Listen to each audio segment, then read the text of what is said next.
Boa noite, irmãos. Boa noite. Vamos para Hebreus, capítulo 12. A gente vai ler do verso 7 ao 11. Todo mundo achou? Eu vou ler. Diz assim: E para a disciplina que perseverais, Deus vos trata como filhos, pois que filho há que o pai não corrige? Mas se estáis sem correção, de que todos se têm tornado participantes, logo sois bastardos, e não filhos. Além disso, tínhamos os nossos pais segundo a carne, que nos corrigiam e os respeitávamos. Não havemos de estar em muito maior submissão ao Pai espiritual? E então viveremos? Pois eles nos corrigiam por pouco tempo, segundo melhor lhes parecia. Deus, porém, nos disciplina para aproveitamento, a fim de sermos participantes da sua santidade. Toda disciplina, com efeito, no momento, não parece ser motivo de alegria, mas de tristeza. Ao depois, entretanto, produz fruto, pacífico aos que têm sido por ela exercitados. Fruto de justiça. Amém? Vamos orar mais uma vez, irmãos? Senhor, nós rogamos a Ti, Pai, nessa hora, pela Tua capacitação aqui, Senhor, a Tua habilitação do Teu Espírito Santo, Senhor, pela presença do Teu Espírito Santo, Senhor, no nosso meio. Manifesto aqui, Pai, nas nossas vidas, falando conosco, Pai, iluminando os nossos olhos, para olharmos para a Tua palavra e sermos ministrados pelo Senhor, Pai. Em nome de Jesus, pedimos unção da Tua parte e reconhecemos que sem a Tua graça nada somos, Pai. Em nome de Jesus, carecemos do toque do Senhor, Pai, do capacitar do Senhor, e que o Senhor repreenda, Pai, todo mal, Senhor. Em nome de Jesus, Pai. Amém. Amém, irmãos? Amém. Bom, hoje nós chegaremos ao fim da nossa jornada pela vida de Pedro, né? E como nós terminamos semana passada dizendo, resumidamente, tudo que nós vimos até então, né? Até a semana passada sobre a vida de Pedro, se a gente olhar com os olhos carnais, né? Para toda aquela dificuldade, a tristeza que ele passou, o choro, as angústias, tudo aquilo, a gente consegue ver de certa forma só um lado negativo, né? Parece que tudo aquilo era tão penoso, tão angustiante para a vida dele. De fato, ele passou por muitos momentos de tristeza. Lógico, como falamos, não faltou do consolo do Senhor, né? Mas lá a gente não conseguiu ver os frutos, né, daquilo tudo, né? A gente não consegue, de fato, olhar lá e termina tanto, né? O Senhor restaura ele, né? Em João 21, como nós vimos. Mas ali começa uma nova jornada dele com o Senhor, né? E a gente não consegue ver ali os frutos de todo aquele discipulado. Então hoje, né, a ideia é nós olharmos para alguns momentos na vida de Pedro, onde nós podemos detectar esses frutos. Ver o que aquele Pedro, né, aquele Simão, né, virou agora como Pedro, né? De fato, nós vimos Simão, né? Dizendo assim, né, superficialmente. Nós olhamos mais para a vida de Simão, para aquelas inconstâncias, para as fraquezas de Pedro. Hoje, para encerrar, vamos olhar os frutos, né? Onde todo aquele discipulado, toda aquela disciplina do Senhor, né, levou ele, né, a experimentar coisas com o Senhor, né? Como nós lemos nesse verso em Hebreus, né, especificamente no 11, né, nós terminamos dizendo isso semana passada, citando esse verso, que toda disciplina, com efeito, no momento, não parece ser motivo de alegria, mas de tristeza. Ao depois, entretanto, produz fruto pacífico aos que têm sido por ela exercitados, fruto de justiça. Ou seja, né, no momento, não parece ser motivo de alegria, como não era, né, a hora que nos olhamos para Pedro, mas motivo até de tristeza. Mas ao depois, produz, né, entretanto, produz frutos. Né? Vamos resumir assim, ao depois, produz frutos. Toda aquela disciplina do Senhor na vida de Pedro tinha um fim, né, proveitoso na vida dele. Como o outro verso ali dizia, o Senhor nos disciplina para aproveitamento. Tem um proveito em tudo aquilo que o Senhor está tratando nas nossas vidas, né, está tocando, né? Então, irmãos, convido os irmãos a olharmos hoje, né, aonde aquele diminuir de Pedro, aquela diminuição aqui, todo aquele tratamento, aquele esvaziamento, como nós dizemos, daquele copo, né, de Pedro, para que o Senhor pudesse preencher Pedro. Né? Vemos hoje esse preencher de Pedro, ver onde chegou esse preencher. Né? De certa forma, nós podemos ver que vamos ver, né, olhando para os textos que nós vamos ler hoje, nós podemos ver quão pleno pode ser a presença do Senhor na vida de uma pessoa, de um servo do Senhor, de alguém que foi tratado pelo Senhor, né? Quando o Senhor nos enche pelo seu Espírito Santo, a que ponto será que pode chegar, né? Que Deus pode se expressar através de uma vida que realmente foi tratada por Deus. E é muito interessante, vocês vão ver que há coisas muito lindas, né, na vida daquele mesmo Pedro. E termos visto todo aquele trabalhar de Pedro nos ajuda, né, irmãos, a olhar para esses textos e ter um outro conceito. Nós sempre vamos estar vendo momentos, né, principalmente em Atos, sobre a vida de Pedro e lembrar de como, olha, ele foi tratado em algo bem parecido com isso e agora que nós estamos usando uma expressão, como é que aquilo resultou, no que aquilo resultou. Então eu convido os irmãos para abrirem o primeiro texto, né? Esse texto aí em Hebreus foi só para nós lembrarmos, né, que hoje nós vamos ver os frutos. Abrimos comigo em Atos. Basicamente nós vamos ficar em Atos hoje, vamos olhar alguns momentos lá de Pedro em Atos. Atos, capítulo 2, versículo 14.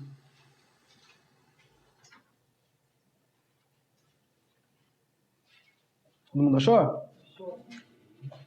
Diz assim, ó. Então se levantou Pedro com os 11 e, erguendo a voz, advertiu-os nestes termos: varões judeus e todos os habitantes de Jerusalém, tomai conhecimento disto e atentai nas minhas palavras. Nós vemos aqui o que, irmãos? Nas primeiras palavras. Então se levantou quem? Pedro. Né? Em Atos nós vamos ver aqui aquele Pedro que estava caído, o levantar de Pedro, né? O Senhor levantando aqui então Pedro para estar usando Pedro. Antes, né, irmãos, só para nós entendermos o contexto aqui desse levantar de Pedro, vocês lembram, né, que alguns versos atrás, ali, se você olhar para o capítulo 2, verso 4, diz, né, acontece o quê? O Senhor tinha dado uma ordem para os seus discípulos quando ele, né, termina lá, Jesus vai aos céus, que era, aguardem em Jerusalém, né, e lá vocês receberão poder para dar testemunho, né, vocês receberão o Espírito Santo, serão batizados com o Espírito Santo e receberão o poder para serem minhas testemunhas, né, até os confins da terra, certo? Vocês lembram disso, né? Que é o Pentecoste, o Espírito Santo descendo. No verso 4 aí diz bem isso, ó, 2:4. Todos ficaram cheios do Espírito Santo e passaram a falar em outras línguas, segundo o Espírito lhes concedia que falassem. Ou seja, irmão, agora Pedro, depois de todo aquele tratar que ele viveu com o Senhor, que nós vimos, né? Aquele trabalhar na alma dele, aquele esvaziamento, né? O trabalhar da cruz nele, o discipulado dele. Agora aqui ele se vê de certa forma vazio e ele agora é cheio do quê? Do Espírito Santo. Né? Ele foi esvaziado, agora então ele é cheio do Espírito Santo. Então agora nós temos aqui Pedro com caráter provado, já tratado por Deus em vários momentos, como nós vimos. Agora ele está aqui cheio, sendo preenchido, sendo cheio do Espírito Santo. Olhando para esses dois aspectos, irmãos, o tratar do Senhor e ser cheio do Espírito Santo, é algo que nós podemos já abrir um parênteses aqui, né? Aqui tem um segredo de uma vida frutífera, que realmente frutifica para o Senhor. Né? É uma vida que não só é cheia do poder de Deus, mas também cheia do tratar de Deus. Né? Tem esses dois aspectos. Podemos ser cheios do Senhor, né? O Senhor, pela sua graça, pela sua misericórdia, pode encher-nos no primeiro momento quando nós acabamos de conhecer o Senhor, mas ainda ali nós ainda não fomos tratados por aquele Espírito, não fomos trabalhados por Deus. Então nós não somos ainda uma expressão, né, tão plena daquilo que poderíamos ser, né, com o tratar do Senhor. E aqui tem esse segredo, os dois devem caminhar juntos, né? Tanto o trabalhar do Senhor como nós estarmos sendo cheios do Espírito Santo, como Paulo diz, né? Enchei-vos do Espírito Santo. Muitas vezes nós queremos ser cheios do Espírito. Quem aqui não quer ser cheio do Espírito Santo, né? A igreja precisa ser cheia do Espírito Santo. Todos nós precisamos ser constantemente renovados e cheios do Espírito Santo, né? Mas às vezes nós não queremos ser esvaziados para sermos cheios do Espírito Santo, né? Pedro experimentou um esvaziar muito grande. E esse enchimento agora na vida dele era pleno, né? É. Mas produz um fruto, né?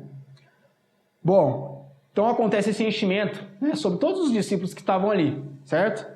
E aí diz que eles começaram a falar em línguas, depois daquele momento, certo? Eles começam lá a falar em línguas as grandezas de Deus, diz aí os versos. Eu não vou ler todos os versos, irmãos, porque o foco nosso é ver, né, os momentos aqui da vida de Pedro, certo? Então, o povo lá começa a falar em língua e todo o povo ali fica admirado, né? Tinha uma multidão em volta ali fora de onde eles estavam ali, né? Lá onde eles recebem o Espírito Santo.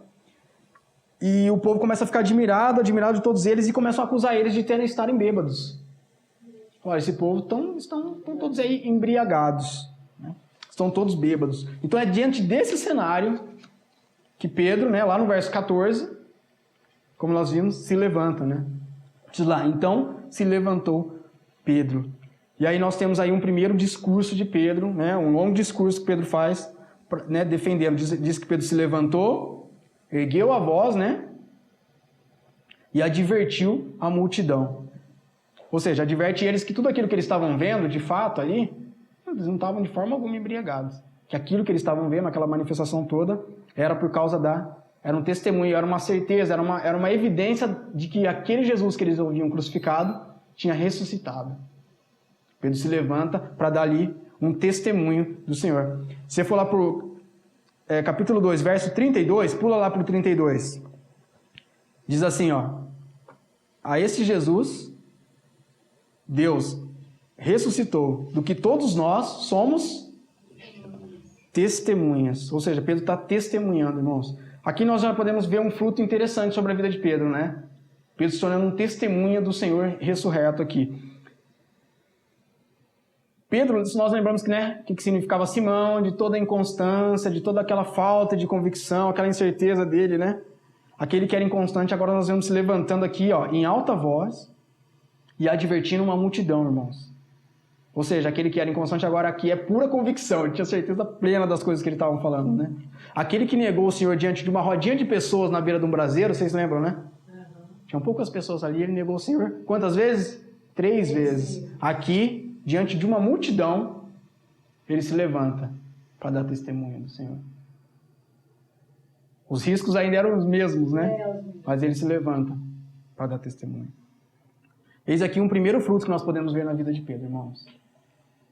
Pedro tornando-se um testemunha, sendo levantado para dar testemunho de Cristo. Todo aquele trabalhar que o Senhor trabalhou, na vida de Pedro tratou. Aqui Pedro é cheio do Espírito Santo, é que ele pode se levantar e dar um testemunho, né? Testemunhar com toda a convicção. Depois daquela restauração, né, o Senhor restaura ele, agora que ele é cheio do Espírito, e ele se levanta com autoridade diante daquele povo. Nós vemos esse fruto na vida dele, levantando como um testemunha do Senhor, como aquele que tem autoridade. Lá receberam esse poder para dar testemunho, né? De certa forma, receberam autoridade para testemunhar a respeito de mim, Jesus disse. E aqui Pedro está se levantando e dando um testemunho. Eis aqui um primeiro fruto, né, irmãos, da vida dele. Diz a palavra que o resultado desse discurso, né, vocês sabem, diz que o coração das pessoas, depois daquele discurso, foi tocado, compungiu-se-lhes o coração. Olha a autoridade e o poder, né? Como Pedro estava cheio do Espírito Santo. 3.000 pessoas têm o coração tocado naquele momento, né? E diz a palavra que quase 3.000 se arrependem ali. Pula lá para o verso 41. Vocês vão ver exatamente isso. Diz que então os que lhe aceitaram a palavra foram batizados, havendo um acréscimo naquele dia de quase 3.000 pessoas. Lindo testemunho, né, irmãos? Pedro aqui agora, né, doravante serás pescador de homens. Aqui ele sim, né, foi após o Senhor e aqui ele se tornou um pescador de homens. Aquele fruto lá que nós vemos como promessa quando ele conhece o Senhor, aqui se tornando uma realidade, né, na vida dele. É claro que não sem a graça e sem o enchimento do Espírito Santo, né, sem o poder do Senhor operando na vida dele. Sem ter esvaziado. Mas também não sem ter esvaziado. Essas duas coisas juntas, né? O esvaziar do Senhor e o preencher do Senhor. O Senhor vai ganhando terreno no nosso coração, vai cativando as nossas vidas, vai quebrantando o nosso coração. E aquilo tudo vai gerando ali um espaço e gerador, às vezes, vai gerando, né? De certa forma, uma lacuna. O Senhor vai nos consolando e vai nos levando. Mas quando o Senhor nos enche pelo Espírito dele, nós somos preenchidos por ele. Aquilo que pode ser expresso pelas nossas vidas é dos céus, né?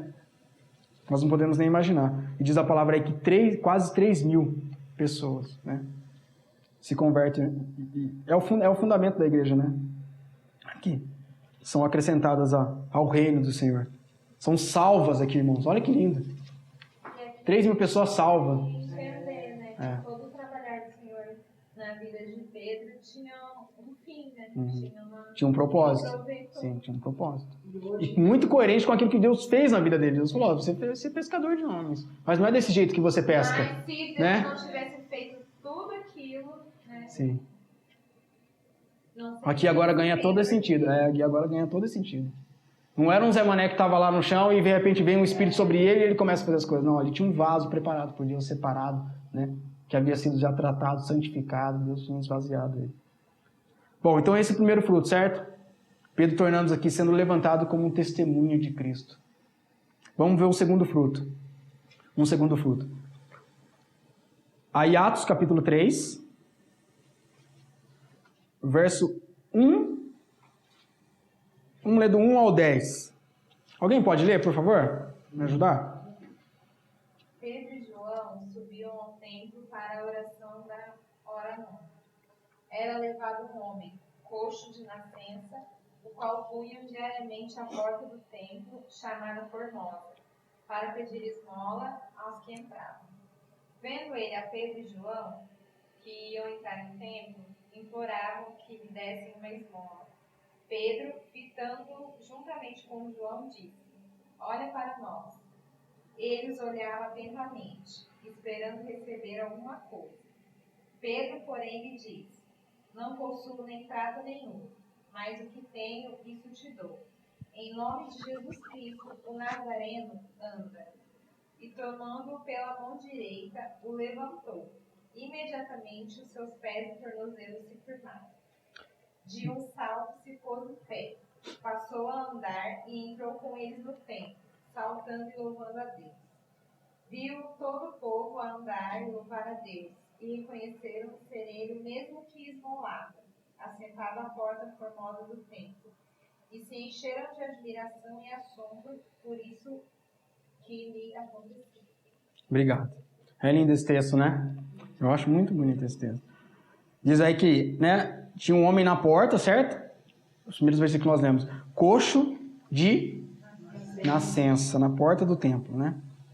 Pedro e João estavam indo ali subir, né, para orar para o templo, e ali na porta do templo tinha um homem coxo de nascença. O que esse homem faz ali, né? Implora por eles, começa a implorar, diz a palavra implorar aí no texto, né? A eles por quê? Por uma esmola, implorando ali. E aí Pedro diz uma palavra para esse moço. Diz, olha para nós. E aí diz que esse homem esperava ali receber alguma coisa. Então no verso 6 que nós queremos destacar aqui, Pedro vai dar a resposta para aquele homem, né? Pedro diz assim, Pedro, porém, lhe disse, não possuo nem prata, nem ouro, mas o que tenho, isso te dou. Em nome de Jesus Cristo, o Nazareno, anda. Ah, irmão, que fruto lindo aqui na vida de Pedro, né? Mais um fruto lindo, lindo, lindo, muito lindo. De encher os nossos olhos e os nossos corações, né? Claro, irmãos, por um lado, né, e o lado mais claro nesse texto é que nós vemos a vida de Pedro, né, sendo usada para curar uma pessoa, sendo um canal de Deus para abençoar uma vida, para curar uma vida, né, para levantar uma vida, né, para dar não uma esmola para uma vida, mas para dar salvação ali, para curar, né, para levantar uma vida, para dar testemunho, né, daquele poder de Jesus. Por um lado é isso, né, Pedro sendo usado para fazer ali um grande milagre. Mas por outro lado, irmãos, nessa mesma passagem nós vemos um outro fruto, que é o que nós queremos destacar aqui como fruto daquele trabalhar de Pedro na vida do Senhor, do trabalho do Senhor na vida de Pedro, né? Que é uma tremenda e profunda identificação, né, de Pedro com Cristo aqui. Ele fala para o homem, ó, olha bem no verso 6 de novo. Ele diz, não tenho prata nem ouro, mas o que tenho, isso te dou. Certo? O que ele tinha? Tinha o Espírito. Poder do céu. Poder do céu. Nós fôssemos resumir, esse poder do céu veio por Jesus, pelo trabalhar, era o poder do próprio Senhor ali ressurreto, ele estava dando testemunho. O que ele tinha, de fato, era a própria presença do Senhor com ele, né? Era o poder do céu na própria presença do Senhor, né? Pelo Espírito Santo, mas a própria pessoa, né? A própria pessoa de Cristo com ele. Pedro tinha o que para dar para aquele homem? Para falar, eu não tenho prata e não tenho ouro, eu tenho a Cristo. Eu tenho a Jesus, né? Tanto que ele diz no final, o Nazareno. Eu tenho algo para fazer na sua vida em nome desse nome. Eu tenho a Cristo. Podemos dizer, irmãos, que aqui esse é um fruto maravilhoso na vida de Pedro, né? E lindo. Não cria mais em Cristo somente, ou só conhecia Cristo, né? Mas ele diz aqui que possuía. O que eu tenho, eu te dou. Tinha uma parte com Cristo. Ele se via ali agora, né? Eu tenho algo. Pedro agora tinha. Antes ele não tinha. Aquilo não era convicto na vida dele. Agora que ele pode dizer que tinha Cristo. Pedro não mais seguia a Cristo, como nós vimos, indo após o Senhor o tempo todo, né? Mas agora ele estava unido a Cristo. E quanto de nós hoje pode dizer, né? Eu tenho. Todos nós deveríamos poder dizer isso, né? Esse é um fruto preciosíssimo na vida de Pedro, né, irmãos? Como nós vimos o primeiro fruto, sendo levantado para ser testemunha de Cristo. E aqui agora um testemunho de uma união com Cristo plena, né? Uma união total com Cristo aqui. O ponto dele falar, olha para nós, o que eu tenho, isso te dou. Que convicção linda, né, irmãos? Ele cheio do Espírito Santo ali para falar, ó, o que eu tenho, isso te dou. Pedro tinha Cristo. Esse é um fruto, né, maravilhoso. Todo aquele processo de discipular de Pedro estava sendo o quê? Unido a Cristo, né? Pouco a pouco sendo levado a unido aquilo, até que chega naquele final que ele tem um amor simples para dar para o Senhor, e o Senhor fala, amém, né? Apacenta os meus cordeiros, e agora que o Senhor enche ele da presença, o Pedro está cheio de Cristo aqui. Pouco tem de Pedro aqui, né? E ele tem a Cristo, uma união total com o Senhor. Que lindo, irmãos, esse segundo fruto na vida de Pedro. Aqui ele está quebrantado, né? Cheio do Senhor.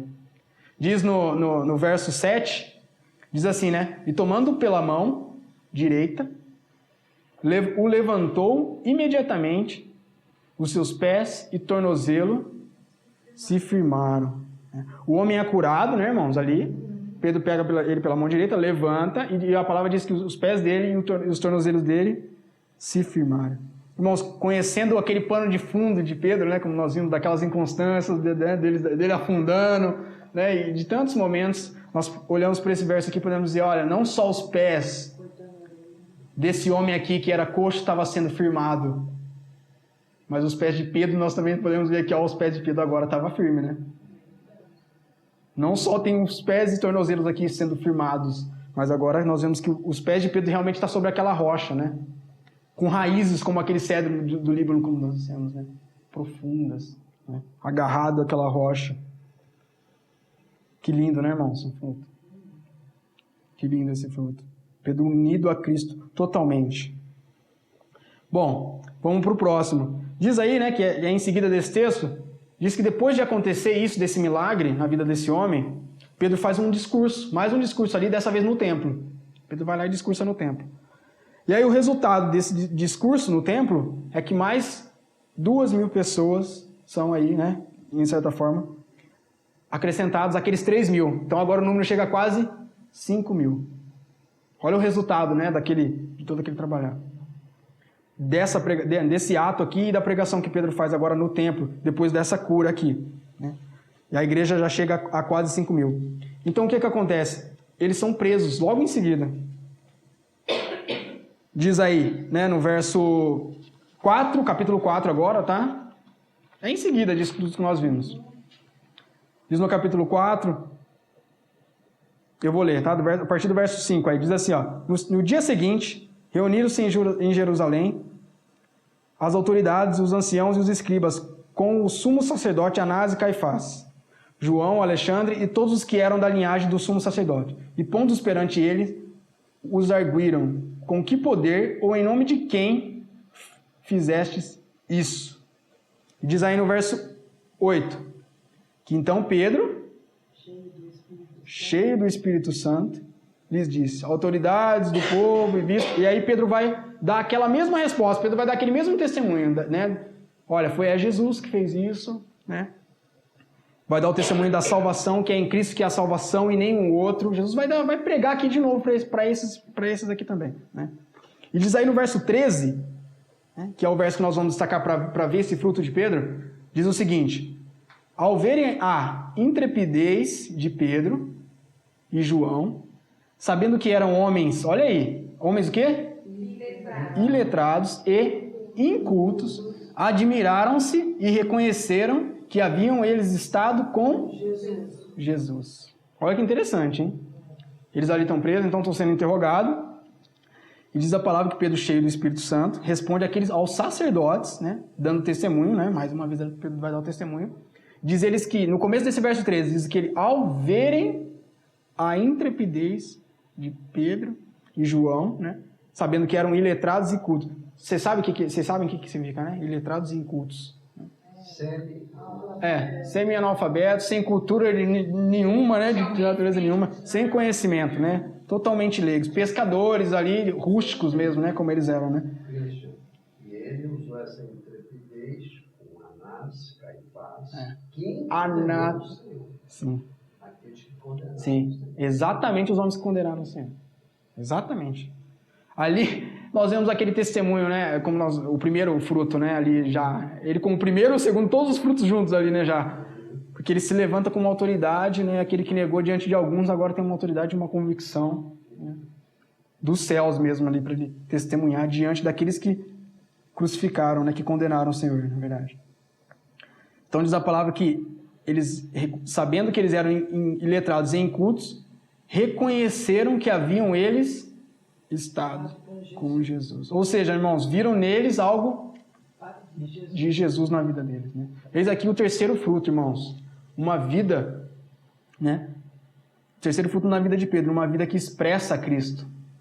Nós vemos que é uma vida que testemunha de Cristo, uma vida que estava unida a Cristo no segundo fruto, e agora aqui o terceiro fruto. Uma vida que expressa Cristo, que demonstra Cristo. Diz a palavra que olhando para eles, vendo aquilo que eles eram, né? Falou, e reconheceram que eles haviam estado com Jesus. Esse é mais um fruto lindo na vida de Pedro, né, irmãos? Um fruto maravilhoso. Diz a palavra que eles reconheceram. No sentido original, essa palavra reconheceram tem algo interessante. Falam que é um sentido de ver marcas, né? De reconhecer algo específico. Né? Ou seja, viram neles marcas. Né? A tradução é bem essa, viram, né? Ver marcas de algo. E reconhecer marcas, patentes na pessoa. Ou seja, viram neles as marcas, né, de Cristo. Quais eram essas marcas, irmãos, que eles estavam vendo? Neles, nos discípulos. Em Pedro, né, particularmente. Qual marca que eles estavam vendo? Está no próprio texto aí, né? As marcas eram que eles eram incultos e agora falavam desimpedidamente, né, como bem instruídos. Eram iletrados, né? Pescadores lá rústicos e agora davam testemunho, lembrando da palavra sábios, cheios de sabedoria, né? Ou seja, irmãos, o que eles estavam reconhecendo na vida deles era a transformação de vida. Transformação de vida. Como se ele dissesse, isso aqui não era Simão, agora não é mais Simão, é outra pessoa, olha a transformação.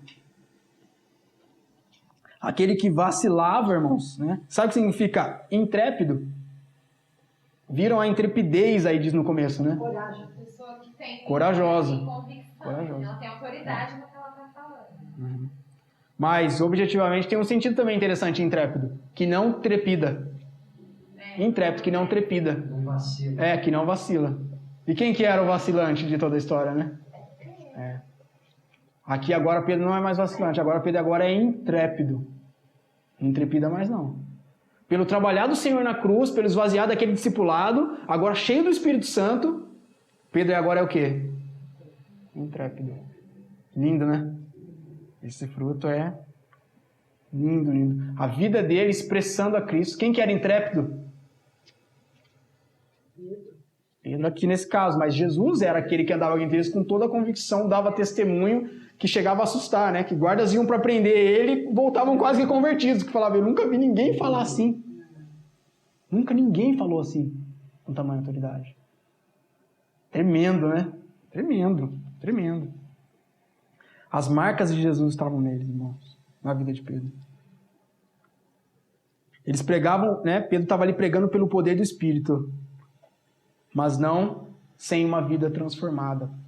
Pelo próprio Senhor, pelo próprio Espírito, por Jesus mesmo, né? Sem ter sido tratado. A expressão da vida de Cristo em nós, irmãos, deve ter essas duas marcas, como nós vimos, né? A presença do Espírito Santo, do poder de Deus e a transformação de vida. E aí se eu pergunto para você, nós estamos vendo esse fruto aqui de Pedro, uma vida que expressa Cristo, que demonstra, que ele podia chegar lá para aquele coxo e falar assim, olha para nós. Talvez ele tivesse, né? Pedro estava querendo que ele olhasse para ele e falasse, olha aqui, eu sou Pedro, cara, eu sou o cara. Era isso que Pedro estava querendo que ele visse? Não, ele estava falando, olha para mim. Como quem diz, você sabe quem que eu era, cara? Olha para mim, olha a transformação que eu tenho. Isso que eu tenho, eu te dou. Que lindo, né? Somos todos nós dando esse testemunho com essa convicção? Às vezes as pessoas esperam, irmãos, isso já aconteceu muito na minha vida, assim, no trabalhar do Senhor. Esperando por algo místico da parte do Senhor, né? Um poder ou um dom que se sobressaia para poder testemunhar da parte do Senhor, para poder ter um testemunho real. Senhor, me reveste de algo com um dom que todos possam ver, que possa fazer, que as pessoas possam ver que o Senhor está fazendo algo na minha vida. E nós negligenciamos que a maior obra que o Senhor está fazendo na nossa vida, o maior testemunho que nós temos, a coisa mais preciosa, né? O mais precioso dom de Deus na nossa vida é o dom da transformação. De ver uma vida transformada, mudada. Desde que nós conhecemos a Cristo. Esse é o testemunho. Eu era, agora eu não sou mais. Jesus é a transformação de vida. Contra isso não tem argumento, irmãos. Isso não é um vento que bate, uma ideia que vem na nossa cabeça. Nossa convicção, né, daquilo que o Senhor tem feito na nossa vida é olhar para trás e ver o que o Senhor tem transformado. Pode ser que eu não tenha o dom tal, que eu não saiba fazer tal coisa, não saiba fazer tal tudo. Eu vejo irmãos tão, né? Não interessa. A questão é, o Senhor tem transformado a minha vida? Tem. Então, eu também sou cheio da parte dele, eu tenho parte com ele. Eu tenho o dom de Deus. Bom, esse é só um parênteses, estou fugindo do assunto aqui. Voltando, irmãos. Uma vida que expressa a Cristo. A vida de Pedro aqui, o fruto. Deixa eu fazer uma pergunta para vocês. Até que ponto, irmãos, vocês acham que uma vida pode refletir Cristo? Uma vida humana, como as nossas aqui, carnal. Como era de Pedro, podia chegar a refletir. Até que ponto isso pode chegar? Jesus sendo manifesto numa vida ali, né? Numa vida carnal, na vida do homem, de uma pessoa que foi esvaziada por Deus. Até que ponto pode chegar esse testemunho? Nós temos que Jesus já tem coisa maravilhosa fazendo, pessoas sendo curadas, mas a que ponto pode chegar isso? Né? Que ponto, o quão lindo pode ser, né? Eu estou querendo dizer nesse sentido, tá? O quão lindo pode ser, o quão poderoso, o quão pleno pode ser esse testemunho. Até que ponto pode chegar? Você já parou para pensar nisso? Né? Qual que é o máximo? Eu não sei te dizer qual que é o máximo, né? Que nós faríamos obras maiores. Exatamente. Acho que está acima daquilo que imaginamos. Sim, muito além daquilo. Eu não sei dizer até o ponto final, né? Mas em Atos mesmo tem um ponto muito interessante. Eu convido os irmãos para lerem comigo. Atos 5, capítulo 5, do verso 12 ao 16. Acompanha comigo aí com atenção, eu vou ler. Muitos sinais e prodígios eram feitos entre o povo pelas mãos dos apóstolos. E costumavam todos reunir-se de comum acordo no pórtico de Salomão. Mas dos restantes, ninguém ousava juntar-se a eles, porém o povo lhes tributava grande admiração. E crescia mais e mais a multidão de crentes, tanto homens como mulheres, agregados ao Senhor. 15. Ao ponto de levarem os enfermos até pelas ruas e colocarem sobre leitos e macas, para que ao passar Pedro... Passar quem? Pedro, ao menos a sua sombra se projetasse em algum deles. Afluía também muita gente das cidades vizinhas a Jerusalém, levando doentes e atormentados de espíritos imundos. E todos eram curados. Esses versos aqui nos ajudam a ver um pouco ao ponto, né? Até onde chega, né? Destacando aí o verso 15. Olha isso, gente. A ponto de levarem os enfermos até pelas ruas e os colocarem sobre leitos e macas, para que ao passar Pedro, ao menos a sua sombra se projetasse em algum deles. Olha que lindo, né, irmãos? Que ponto pode chegar a expressão de Cristo numa vida, né? Quão pleno pode ser? É tremendo isso na vida, né, irmãos? Inexplicável. Que fruto precioso, né, irmãos? Uma vida testemunhando, que testemunha a Cristo, né? Como nós vimos o primeiro fruto, o segundo fruto, a vida de Pedro aqui unida a Cristo, né? Daquela identificação dele ter a Cristo, estar unido a Cristo, e agora aqui a vida de Pedro expressando a Cristo, depois de todo aquele trabalhar. Só nesses 3 primeiros frutos aqui nós vemos que o fim de todo aquele discipulado não era um super-herói, né? Ou um super-crente, cheio de si mesmo, e lá, né? E poderoso. Mas não, era Cristo mesmo na vida de Pedro, né? Era que Cristo crescesse e que Pedro diminuísse. O discipulado era para que a presença de Cristo fosse plena na vida de Pedro, né? Que ele fosse um canal nas mãos do Senhor. Nós estamos falando de Pedro, mas de forma alguma nós teremos de trazer adoração para Pedro. Não há como se nós olharmos para esses versos, né? O testemunho dele não é para ele. O Senhor tratou e expôs a vida de Pedro de uma forma linda, como de nenhum outro apóstolo, né? Lado que realmente andou com o Senhor. As falhas de Pedro foram expostas e aqui também, né, as glórias de Pedro com o Senhor são expostas. Isso tudo para nos mostrar, né? Quão pleno pode ser o trabalhar do Senhor, quão importante é aquele discipulado, aquele tratar, aquele esvaziar, para que Ele possa nos preencher de forma também plena, realmente transbordado, Senhor. Realmente, quando a palavra diz aqui que Pedro estava cheio do Espírito Santo, é porque ele estava cheio do Espírito Santo. Ele não estava meio cheio do Espírito Santo, ele estava cheio, né? Que ele havia de fato sido esvaziado, como nós vimos semana passada, né? Nos outros estudos, Pedro chega ao fim de si mesmo.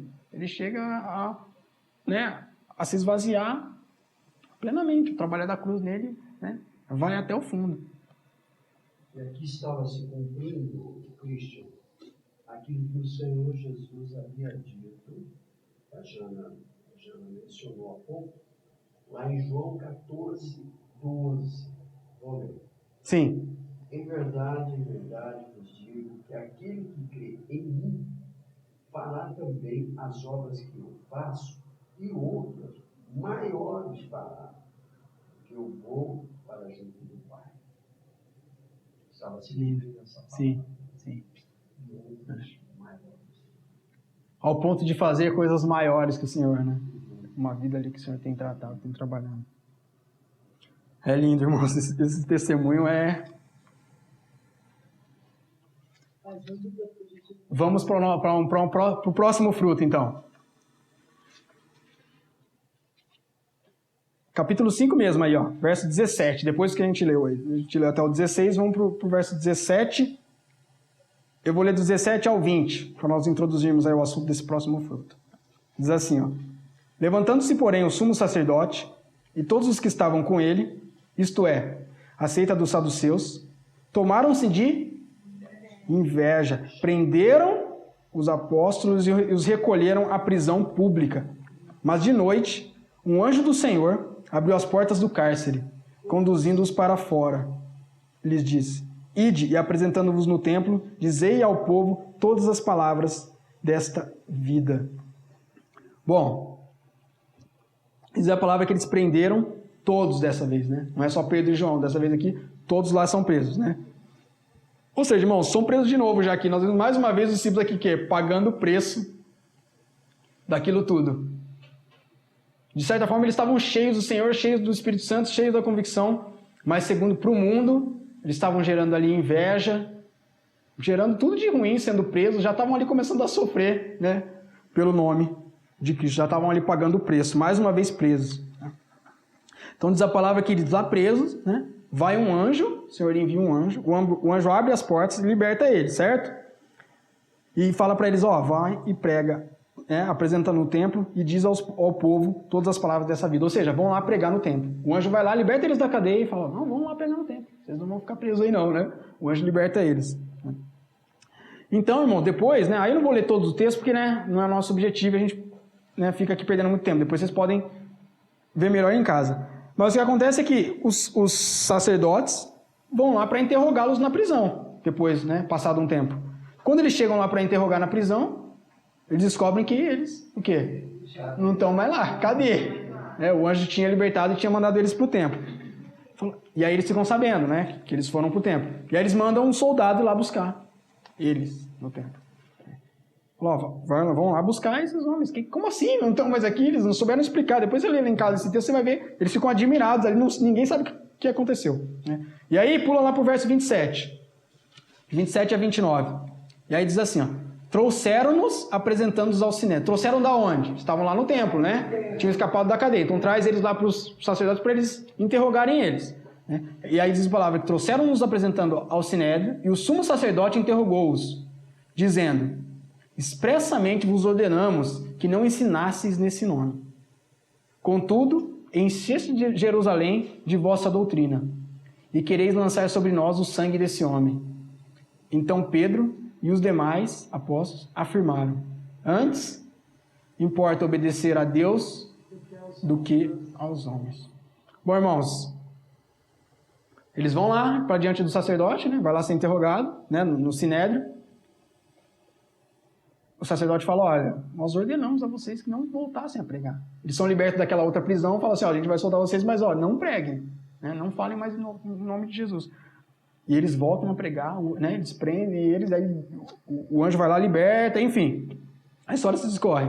E eles estão aqui interrogando novamente. E dessa vez aqui Pedro faz uma afirmação, diz que, né? Então Pedro e os demais apóstolos afirmaram: antes importa obedecer a Deus do que aos homens. Irmãos, aqui nós vemos, né? Nós vamos ver o terceiro fruto. E o quarto fruto, na verdade, é algo muito lindo também, né? De transformação na vida de Pedro. Vocês lembram quando Jesus mesmo, né? Quando ele tem aquele episódio do arreda Satanás, Jesus fala para Pedro. Jesus diz para Pedro: arreda Satanás, tu não cogitas das coisas de Deus, e sim dos homens. E aqui, o que nós vemos nesse verso, irmãos? O contrário. Aqui nós vemos a transformação. Aqui importa na vida de Pedro. Agora para Pedro importava mais obedecer a Deus e as coisas do Senhor do que as coisas dos homens. Antes Pedro lá buscava, né, irmãos, a sua vontade, a sua autopreservação ali, daquilo, né? Seu senso de autopreservação era aflorado, né? Senhor, tem compaixão de ti mesmo naquela passagem.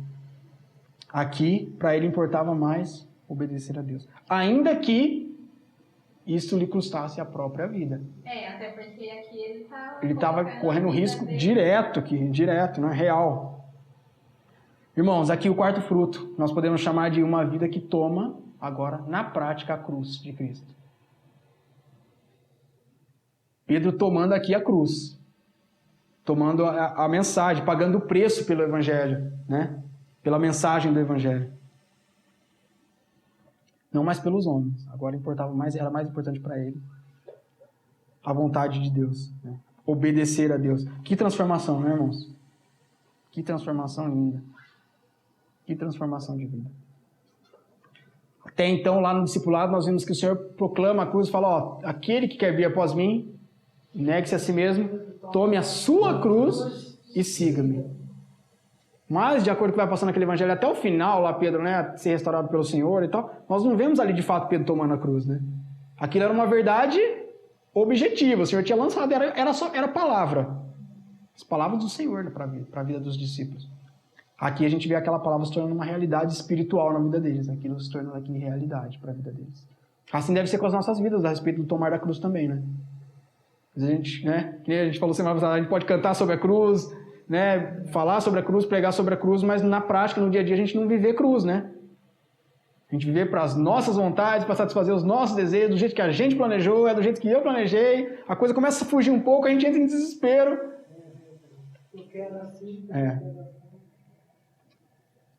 Aqui a gente vê isso realidade na vida deles, né? Pedro cheio de tudo aquele Espírito Santo, mas Pedro também estava cheio aqui da cruz.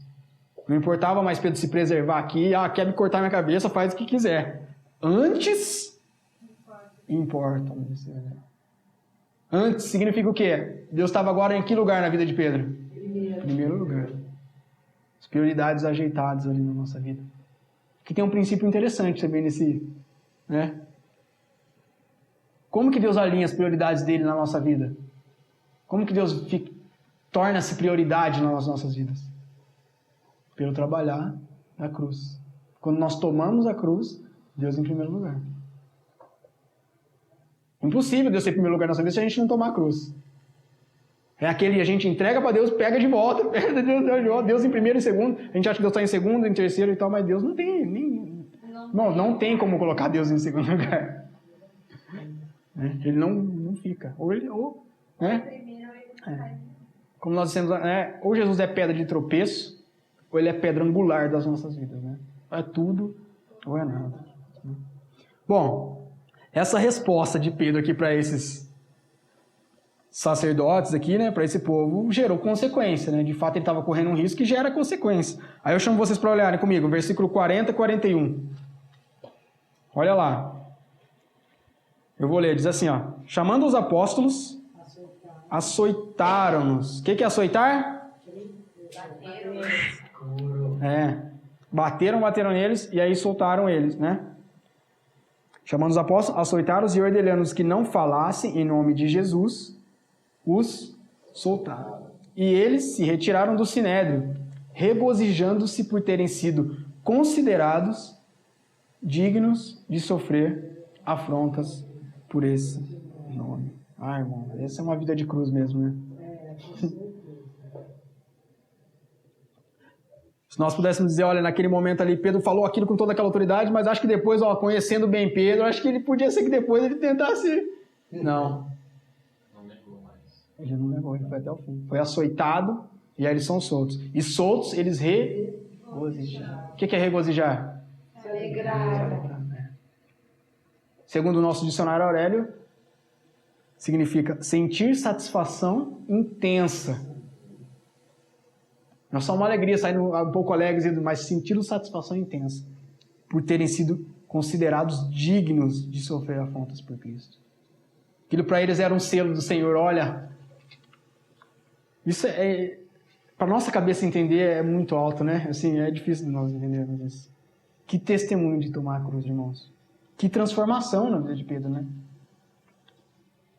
É que se preservar de volta daquela fogueira, escolheu, né?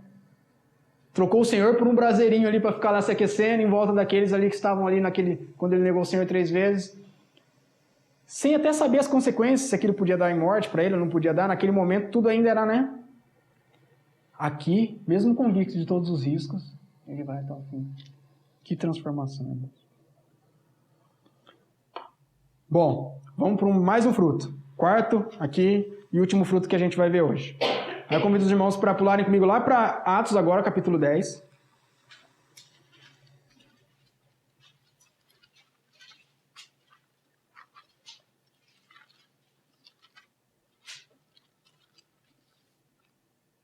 Nós vamos ler alguns versos. Nós vamos falar aqui da história de Cornélio. Não sei se você já conhece. Pedro lá tem um momento com Cornélio. É um texto longo, né, que pega quase 2 capítulos aqui. Então, se a gente fosse ver todos os detalhes e as coisas, a gente vai ficar aqui, né? Nosso objetivo é ver ali, né, mais um fruto na vida de Pedro ali, ver o que aquilo gerou na vida de Pedro, né? Então, nós vamos ler alguns versos e vamos dar uns pulos aí. Depois você lê em casa com mais tempo, você consegue talvez entender melhor se você não conhecer a história de Cornélio. Mas nós vamos dar aqui o suficiente para você entender o que eu vou compartilhar com os irmãos. Vamos ler aí primeiro do verso 10 ao 5. Diz assim, ó. Capítulo 10, quer dizer, do verso 1 ao 5, desculpa. Morava em Cesareia um homem de nome Cornélio, centurião da corte chamada italiana, piedoso e temente a Deus, com toda a sua casa, e que fazia muitas esmolas ao povo, e de contínuo orava a Deus. Esse homem observou claramente durante uma visão, cerca da hora 9 do dia, um anjo de Deus que se aproximou dele e lhe disse: Cornélio. Este, fixando nele os olhos, possuído de temor, perguntou: que é, Senhor? E o anjo lhe disse: as tuas orações e as tuas esmolas subiram para a memória diante de Deus. Verso 5. Agora envia mensageiros a Jope e manda chamar Simão, que tem por sobrenome Pedro. Ou seja, irmãos, Cornélio, né, para voltar aqui, se você entender o contexto, era um centurião aí da corte chamada, né, italiana lá, né? Um centurião romano, né? Diz a palavra aí também que ele era um homem piedoso e temente a Deus, certo? Então, a palavra diz que Deus atende aquelas orações. Envia lá um anjo, dá uma visão para ele e envia um anjo. Nós vemos algo lindo aqui, né? O Senhor podia derramar de salvação sobre a vida dele diretamente, mas o Senhor já começa aqui a usar a igreja como canal, né? Fala para aquele homem, não, no verso 5. Agora... Aquela visão daquele homem, a finalidade era para ele o quê? Enviar mensageiros a Jope e manda chamar Simão, que tem por sobrenome Pedro. Ou seja, a visão diz para ele ir lá e buscar quem? Pedro, né? Ou seja, Pedro está lá em Jope, né, em outra cidade, e enquanto Pedro está lá em Jope, o Senhor tem que tratar algo com Pedro antes desse encontro aqui, antes daqueles guardas chegarem lá, pegarem Pedro e trazerem, né, para a família de Cornélio, para que Pedro pudesse pregar para Cornélio, né, o evangelho ali e trazer a salvação até a vida de Cornélio, a mensagem de Jesus, o Senhor precisava tratar um detalhe no coração de Pedro, antes daquilo acontecer. Então, enquanto está acontecendo, né, aqueles soldados estão indo lá buscar Pedro, o Senhor também dá uma visão para Pedro. Certo? Então, nós vamos ler aí, ó, do verso 11 ao 16, para a gente não precisar ler todo o texto. Diz a palavra aqui: então viu o céu aberto, é a visão de Pedro, certo? Aí que nós estamos vendo. viu o céu aberto e descendo um objeto como se fosse um grande lençol, o qual era baixado à terra pelas 4 pontas, contendo toda sorte de quadrúpedes, répteis da terra e aves do céu, e ouviu-se uma voz que se dirigia a ele: levanta-te, Pedro, mata e come. Mas Pedro replicou: de modo nenhum, Senhor, porque jamais comi coisa alguma comum e imunda. Segunda vez a voz lhe falou: ao que Deus purificou, não consideres comum. Sucedeu isso por 3 vezes, e logo aquele objeto foi recolhido ao céu. Bom, temos aí então a visão de Pedro. Qual que era a finalidade dessa visão de Pedro aí? Dessa visão que o Senhor dá para Pedro, né? Era para ele não considerar imundo o que Deus estava purificando. Resumindo, era para ele não negar, pregar para os gentios. Cornélio era um gentil, né? Ele era o quê? Centurião da corte romana. Então Jesus precisava tratar uma questão religiosa lá no coração de Pedro, né? Precisava quebrar algumas barreiras religiosas lá no coração dele. Né? Até então eles estavam pregando só para judeus, pregando no templo e lá nos judeus. Aqui Ele estava entendendo que era só para judeus. ele estava Continuava judeu. Exatamente. Que continuava ali restrito ao povo judeu. E aqui o Senhor tem que trabalhar algo no coração dele, trabalha com uma visão. Dá uma visão para Cornélio e agora dá uma visão para Pedro. Falando, Pedro, olha, só as barreiras religiosas de Pedro precisavam cair. Diz aí no verso 16 que isso se repete por 3 vezes. Padrão no trabalhar de Deus com a vida de Pedro, né, irmãos? A coisa, sempre 3 vezes. E muitas vezes, irmãos, depois desses estudos, eu olhava para Pedro e falava assim: pô, Pedro, 3 vezes sempre, 3 vezes sempre. Falo, Senhor, tenha misericórdia de mim. Porque com Pedro 3, comigo quantas? Né? Às vezes a coisa, Deus tem que falar, e a gente se agarra aquilo, espera. Não vai passar, Deus vai parar de a coisa, né? Diz aí que isso acontece por 3 vezes. O 3 tem um significado interessante na tipologia bíblica, né, também, né? Tem todo um significado, né? Jonas ficou lá na boca do peixe 3 dias, 3 noites, Jesus ficou 3 dias. É um significado também, né, para morte e ressurreição, né? E para a Trindade. E para a Trindade, e aí tantos aspectos que esses 3 falam, mas basicamente para morte e ressurreição. Para morte e ressurreição. Quando o povo sai do Egito lá e vai para Canaã, e o povo está indo lá para Faraó toda vez lá, Faraó, deixa a gente ir lá para né, adorar, nós precisamos ir adorar a Deus. Eles falam, liberta o nosso povo para ir adorar a Deus caminho de 3 dias. Tem 3 lá também. Caminho de 3 dias porque era uma adoração genuína. Eles tinham que andar 3 dias. Né? Eles tinham como regra isso, se distanciar daquilo que era imundo 3 dias. Distanciar, morte e ressurreição. Aqui Deus precisava levar Pedro novamente a uma morte e ressurreiçãozinha nessa questão religiosa. Né? Bom, mas esse não é o nosso assunto. Né? Bom, então Pedro diz, né, que depois que acontece esse fato, irmão, Pedro tem essa visão, Deus trata isso com ele de forma, essa questão religiosa aqui na vida de Pedro. Então Pedro vai com aqueles homens chegam lá, né? Pedro, mesmo sem entender completamente o significado da visão, diz aí no verso 17, olha aí, ó. Enquanto Pedro estava perplexo, olha como Pedro estava. Perplexo, aquele era um assunto muito delicado para um judeu, né? Perplexo sobre qual seria o significado da visão, eis que os homens enviados da parte de quem? Cornélio, tendo perguntado pela casa de Simão, pararam junto à porta. Ou seja, aqueles homens chegam lá, certo? Pedro está ali em perplexo sem entender direito o significado. Aí eu vou só resumir para os irmãos. Pedro vai lá, atende aqueles irmãos, os soldados lá, e eles perguntam, Pedro fala, vocês estão me procurando? O que vocês estão procurando? Eu? Pedro fala, então eu vou... Pedro vai com eles, hospeda eles na casa deles, no outro dia de manhã vai com eles. Ou seja, Pedro, mesmo sem ter a convicção do significado daquela visão, vai com eles. Irmãos, vemos aqui já um fruto, né, na vida de Pedro. Começamos a ver já esse 4º fruto. Antes Pedro titubeava, né? Aqui Pedro não tem nem certeza absoluta do significado da visão, mas ele não fica. Ele vai com os homens para ver no que vai dar aquilo, né?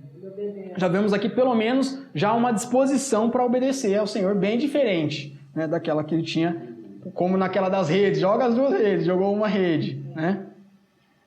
E diz a palavra que quando ele chega lá a Cornélio, né? Chegando ele a Cornélio, nós temos algo muito interessante. Né? No verso 27 e 29, pula lá comigo para o 27 e 29. Diz assim, ó, falando com ele, entrou, e encontrando muitos reunidos ali, Pedro está falando com quem aqui nesse verso 27? Já com Cornélio, certo? Pedro chega lá e fala com Cornélio, tinha muita gente lá reunida e tal. Cornélio cai aos pés de Pedro, começa a adorar Pedro. Pedro fala, não, eu sou homem que nem você, levanta. Certo? E aí diz aí a palavra no 27, que Pedro falando com Cornélio, né, entrou ali encontrando muitos reunidos ali, a quem se dirigiu dizendo, vós bem sabeis, olha o 28, que é proibido a um judeu ajuntar-se ou mesmo aproximar-se a alguém de outra raça. Mas Deus me demonstrou que a nenhum homem considerasse comum ou imundo. Aqui ele entende a visão, né? Ele chegou no meio de um monte de gentil, ele falou assim, era aquilo mesmo, eu já imaginava. Beleza. E aí ele diz no 29, olha que lindo. Por isso, né, Deus fala, vocês sabem, ele falando, vocês sabem, no 28, vocês sabem que para Deus é considerado imundo chegar a aproximar-se de pessoas de outra raça, né? Por isso, né, mas ele diz que mesmo assim Deus mostrou para eles, né, não considerar como o imundo aquilo que Deus estava purificando. E no 29 ele diz, por isso, uma vez chamado, vim sem vacilar. Pergunto, pois por que razão me mandaste chamar? E aí ele só dá uma perguntada porque ele já sabe, né, de fato, mas o que eu quero destacar para os irmãos é essa primeira parte desse verso 29, essa primeira frase. Por isso, uma vez chamado, vim sem vacilar. Que lindo, hein, irmãos? A intrepidez aqui de novo, né? Aquele que vacilava, agora aqui, ele veio sem vacilar. Com certeza ele continuava sendo tratado do Senhor, o Senhor precisa dar uma visão para ele. O fato de sermos discipulados pelo Senhor, pela cruz, o trabalho da cruz está na nossa vida, irmãos, é aquilo que nós falamos, não tem diploma, não tem nada, nós sempre estaremos sendo trabalhados pelo Senhor, né? Sempre seremos trabalhados. Mas há avanço, há um progresso, né? Há um progresso muito grande. Há frutos. Há frutos. Há muitos frutos. E Pedro diz aí que foi sem vacilar. Aquele que vacilava, já não vacilava mais. Aquele que era só dúvida, que duvidava de tudo, ficava questionando, aqui já não duvidava mais. Aquela dureza, obstinação, né, de coração dele, na opinião dele, não aceito isso, é imundo, né? Já havia sido tratada, né? Vemos aqui, irmãos, o quinto e último fruto que nós vamos ver hoje, né? Podemos chamar de o senhorio de Cristo sobre a vida de Pedro. Um testemunho de uma vida agora não guiada mais pelas suas próprias ideias e vontades, mas guiada pelo Senhor. Ainda que não entendesse exatamente qual era a finalidade, o que o Senhor estava querendo com tudo aquilo, Pedro agora tinha um caminho de obediência. Nós vemos o senhorio do Senhor sobre a vida de Pedro. Vemos o governo aqui do Senhor. Ele veio sem vacilar. O Senhor manda chamar. O Senhor começa a trabalhar esse assunto todo aqui desde a visão lá para Cornélio, né? Então manda chamar Pedro, dá a visão para Pedro. Pedro vai até lá, diante de uma questão muito delicada para os judeus, mas muito delicada mesmo. Nós não temos a noção exata dessa questão de raça que eles tinham lá, né? E ele está ali agora, dirigido e guiado por Deus, aceitando o governo de Deus ali sobre a vida dele. E sem vacilar. Como se ele estivesse cometendo o maior pecado. Tanto que, né? O final dessa história, aí eu vou resumir para vocês, tá? O final dessa história aí dele com Cornélio. Depois você, como eu já disse, você lê lá em casa e estuda melhor para você ter uma visão melhor. É muito lindo esse momento, né? Tem salvação, salva a família dele inteira, né? Pedro diz, Cornélio é uma pessoa... É muito lindo o que o Senhor faz na vida dele, mas não é o nosso assunto. Pedro, depois daquele momento, diz ali, vim sem vacilar, Pedro faz o que ali? Pedro vai começar a pregar para Cornélio, para a família toda dele. Vai pregar, vai anunciar Jesus para a vida dele, tal. E aí diz a palavra que enquanto Pedro estava anunciando lá o evangelho, falando de Jesus, o Espírito Santo vem sobre todos eles ali, a família de Cornélio. Toca a vida de todos eles ali. São cheios, começam a falar lá em línguas grandes de Deus, como eles foram lá no Pentecoste, né? E aí Pedro pega no final, né? E lá um outro apóstolo que está lá, que vai junto com Pedro, fala, como que a gente pode negar batismo para batizar esses aí? Vamos batizar eles todos aqui agora, vamos aproveitar e vamos batizar. Então eles recebem o Espírito lá, né, a família de Cornélio, e são batizados, certo? E aí Pedro volta lá para o povo judeu. Pedro estava lá em Jope, né, já estava viajando. Aí quando Pedro volta, né, ou melhor, quando chega ao conhecimento dos outros apóstolos, né, judeus lá, tudo aquilo que tinha acontecido, o que acontece? Há uma revolta, né? Eles ficam, peraí, mas como? Pedro foi lá e pregou para gentil? né? Foi pregar para o povo gentil, que não é o povo de Deus. E diz a palavra lá, né? Ou seja, então os outros discípulos ficaram sabendo, né? Daquilo como eu estou dizendo. E aí eles vão até Pedro para fazer o quê? Para interrogar Pedro, para tirar uma satisfação. Que história é essa? Pedro teve aquela visão e teve aquilo tratado, mas os outros não, né? Mas como assim? O que aconteceu? Né? Então Pedro tem que ali fazer, né? Pedro depois já é o começo do capítulo 11. Pedro tem que fazer uma defesa, né? No meu subtítulo aqui da minha palavra tem até essa palavra aí. A defesa de Pedro. Pedro tem que se defender diante dos outros. Por que ele tinha feito aquilo, né? Porque ele estava sendo guiado por Deus, de fato. Então Pedro vai lá e defende, começa a se defender porque ele tinha feito aquilo. Ele vai explicar, olha, Deus me deu uma visão, né? Eu dei uma visão assim assada, né? Sobre não considerar imundo aquilo que Deus estava purificando. Aí eu fui até a casa, aí era um gentil, aí eu preguei para ele. Enquanto eu pregava, o Espírito desceu sobre eles, e aí não teve jeito, eu tive que batizá-los. Né? Então Pedro dá a sua defesa, expõe tudo isso. E aí no versículo 27 e 29... Não, desculpa, não é 27 e 29 não. É o versículo 17 de Atos 11, desculpa. Eu que anotei errado aqui. Atos 11, versículo 17. Depois dessa resposta, né, que Pedro está dando lá, está fazendo a defesa dele, Pedro diz assim, ó: pois se Deus lhes concedeu o mesmo dom, qual que era o dom? O dom do Espírito Santo, né? Deus derramou sobre eles a mesma coisa que Deus recebeu sobre nós, né? Nos outorgou, que a nós nos outorgou quando cremos no Senhor Jesus. Quem era eu para que pudesse resistir a Deus? E aí tudo isso era para chegar nesse verso aqui, para, né, complementar aquela história que nós somos, né, esse quarto fruto, esse quinto e último fruto, que é sobre esse governo de Deus, o senhorio do Senhor sobre a vida de Pedro, irmãos. Aquele que era cheio do eu, né, da vontade, cheio de si mesmo, agora aqui era, ele diz de si mesmo, quem era? O Senhor fez tudo aquilo. Quem era eu para que pudesse resistir a Deus? Ou seja, Pedro não era só alguém que não estava mais vacilando, mas também alguém que já não mais resistia a Deus. Esse já é o quinto fruto que nós estamos vendo, né, irmãos? O senhorio de Cristo sobre a vida dele, o governo de Deus sobre a vida dele. Uma vida que não vacila mais, que obedece ao Senhor e que não resiste mais ao controle do Senhor, às ordens do Senhor. Esse é um fruto lindo. Eu não sei se eu consegui expor para os irmãos, né, de forma que dá para entender, mas basicamente é isso.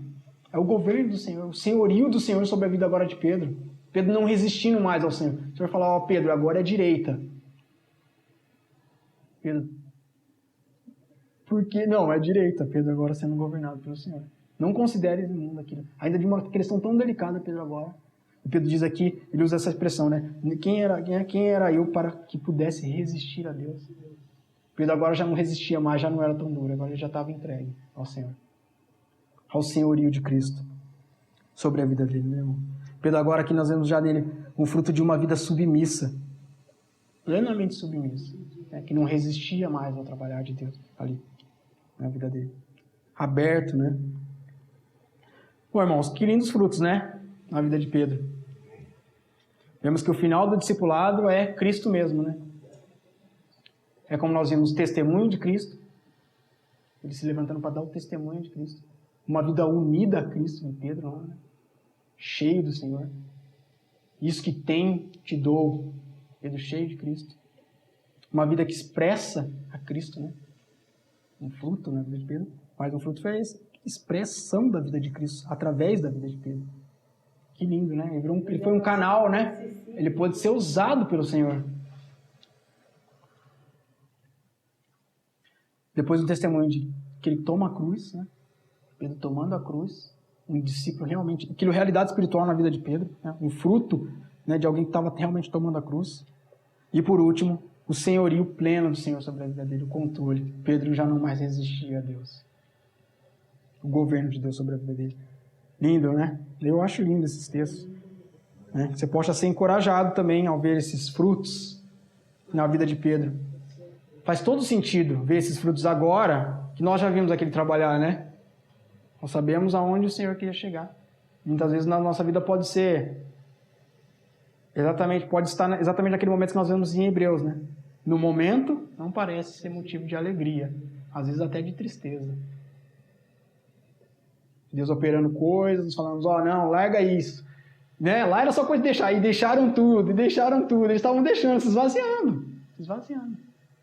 Agora estavam cheios. Quando Pedro lá na pesca, né, na fé, lá naquela hora que ele está tendo aquela prova de fé, né? Senhor, manda-me ter contigo por sobre as águas, se és tu. Pedro tem que deixar o barco e vai sobre as águas. Aí ele duvida, aí afunda, né? Porque tirou os olhos do Senhor.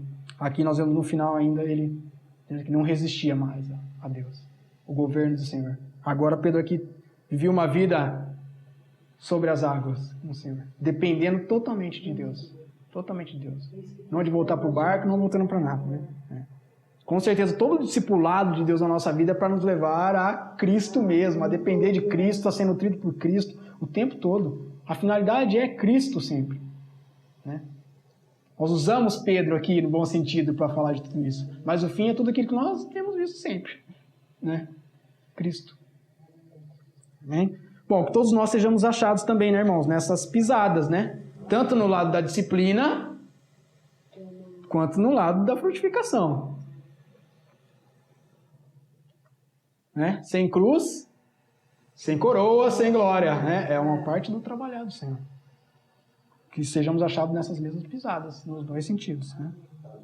Para muitos, esses frutos aqui em Atos são isolados e exclusivos. Muita gente fala que não, mas essas coisas que está aqui em Atos era para aquela época lá, gente, era para aquele povo especificamente.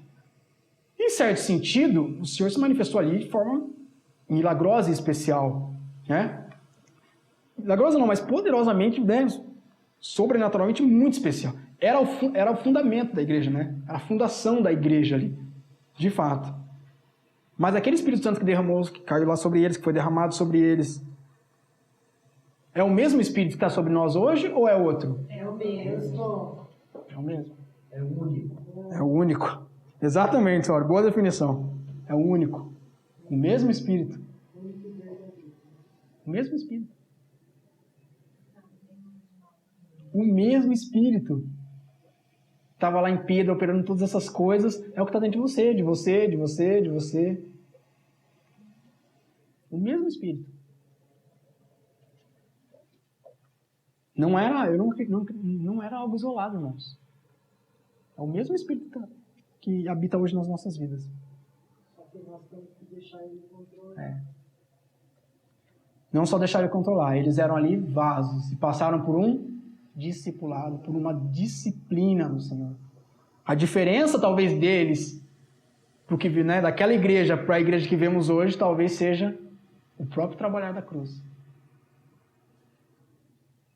Talvez a diferença não está no Espírito, é outro Espírito, então, outra manifestação, outra forma, não.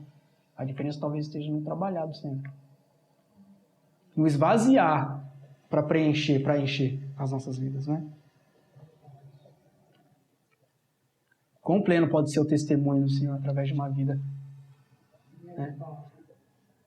Tem um irmão, né, que já falecido, chama Moody, D.L. Moody, é o nome dele, né? Dwight Moody, que foi um pregador americano. Hoje tem um instituto dele lá nos Estados Unidos, bíblico, muito conceituado. Né? Eu acho linda a história desse irmão, é lindo. Tem um filme dele até no YouTube, tem biografias, tem materiais maravilhosos. Eu lembrei muito, é muito parecido com o que o Senhor fez também na vida de Pedro. Ele era muito leigo no começo da vida dele, uma pessoa muito simples. Né? E simplesmente se dispôs ao Senhor. E aí o Senhor foi trabalhando também na vida dele, trabalhando na vida dele. E ele deixou um legado também, né, muito lindo para a nossa igreja para os dias de hoje. Ele citou uma frase muito interessante. A frase dele diz o seguinte: o mundo ainda está para ver o que Deus pode fazer através de um homem completamente entregue em suas mãos. Que é exatamente o que nós vimos, né? O mundo ainda está para ver. Né? De certa forma, ainda está para ver aquilo que Deus pode fazer através de um homem completamente entregue em suas mãos. Esse é o testemunho de um homem que também foi cheio pelo Senhor. Entendeu esse trabalhar do esvaziar, ele passou por cada uma Cada um, se você ler a biografia dele, você vai ver que ele passou por coisas terríveis, difíceis. Mas ele se entregou ao trabalho do Senhor. Num certo momento, ele se viu em parafuso também. Ele se viu naquela disciplina e ele olhou assim e falou, Senhora, hoje eu só vejo tristeza, eu não vejo fruto. Ele estava já pregando, ele já era um pregador, mas ele ainda... Né, ele dava aulas em escola bíblica, mas ele ainda não ele não via tanto poder naquilo que ele estava fazendo, quando ele estava ministrando. Né?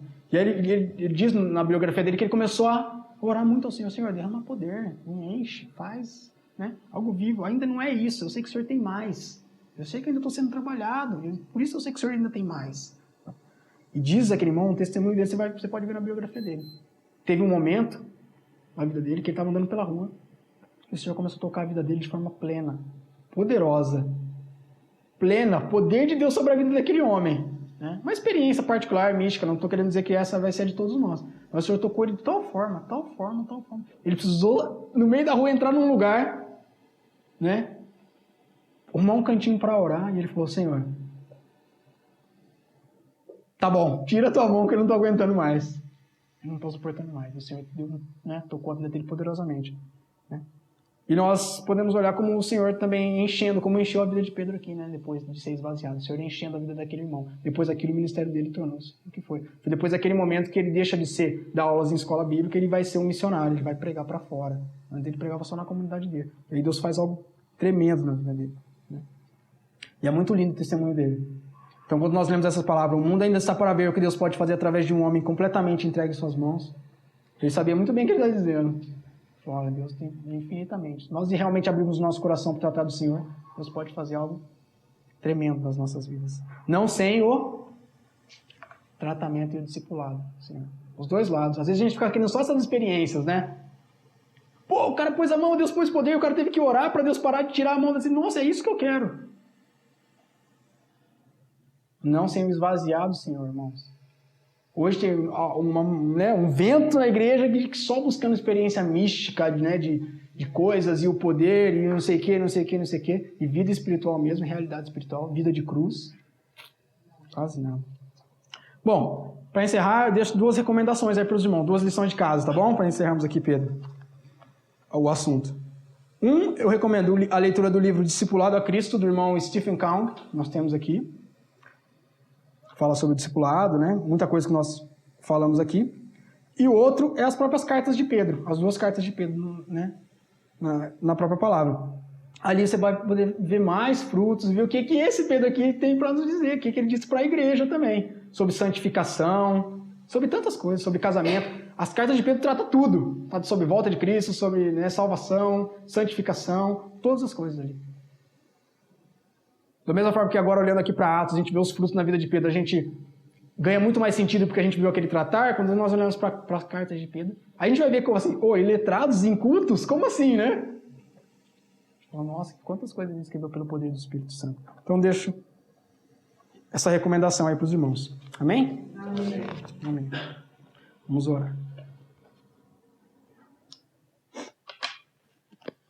Senhor, em nome de Jesus, quero te agradecer, Pai, pela tua graça, pela tua misericórdia, pela tua vida, Pai, nas nossas vidas, Pai, pelo teu trabalhar, Pai, em nós, por nós e através de nós, Senhor Jesus, tudo que o Senhor tem feito, Pai, nas nossas vidas. Eu agradeço por que o Senhor nos sustentou até aqui, Pai, termos chegado ao final dessa série, Pai. Muito simples, Senhor Jesus, mas carente, Pai, agora da tua misericórdia, da tua graça, para que o Senhor venha gerar vida, Pai, naquilo que o Senhor falou conosco ao longo desses estudos, Pai. Em nome de Jesus, Pai. O Senhor vai além daquilo que falamos aqui, das nossas limitações, Senhor, mas que essas realidades possam ser realmente gravadas com letras de fogo no nosso coração, Pai. Em nome de Jesus, Pai. O Senhor fortaleça cada irmão, Pai, que esteja ouvindo pela internet ou que seja aqui, Pai, que está nesse caminho do discipulado, Senhor Jesus, do Senhor, Pai, está passando por dificuldades, está sendo tratado, Pai, que em alguns momentos vê só tristeza, só angústia, só dor, Senhor Jesus. Que o Senhor possa colocar, Pai, a semente, Pai, da ressurreição no coração dele, realmente, Senhor Jesus. Que ele possa ver provar dos frutos do Senhor, Pai, experimentar, Senhor, também desses frutos, Pai, como Pedro experimentou, Senhor. Em nome de Jesus, Pai, irmão. Que os seus propósitos, os seus planos, Pai, não podem ser frustrados, que se cumpram nas nossas vidas, Pai. Em nome de Jesus, Pai. Eu te agradeço e te louvo, Pai. Louvo por cada irmão aqui, Pai. Louvo pela paciência dos irmãos, Senhor Jesus. Eu te agradeço, Pai, pela paciência dos irmãos aqui, Pai. Em nome de Jesus. Louvado seja o Senhor. Nós queremos te dar graça e glória, Senhor Jesus. Que o teu nome, Pai, seja engrandecido nas nossas vidas, como foi na vida de Pedro, Pai. Em nome de Jesus. Amém.